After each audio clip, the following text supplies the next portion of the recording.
说，古希腊人能清楚地明白是非与不能留意到奴隶制度的不道德，是很不可思议的。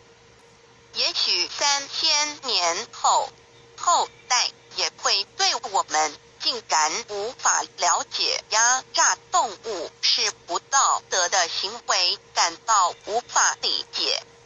不希不若非 Frigid Brophy。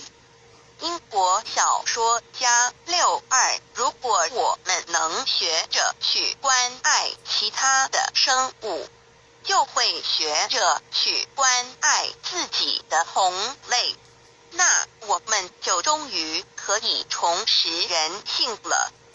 法利莫维特 Farley Mowat。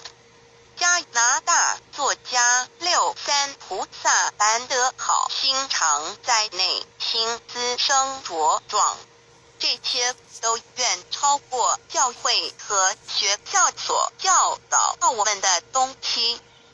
在教会和学校，我们通常学到的是一些见解狭窄、盲目、无知、毫无爱心的教义，告诉我们动物没有意识，没有灵魂，也没有被尊重的权利。动物只不过是用来当宠物，让人糟蹋、屠宰和奴役的。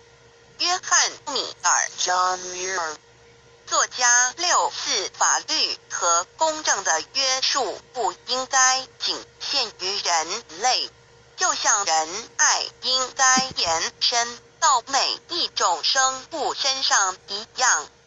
这种仁爱精神会从人心中真正流露，就如同泉水会从流动的喷泉中涌出一般。布鲁达克 Plutarch。希腊哲学家65一种见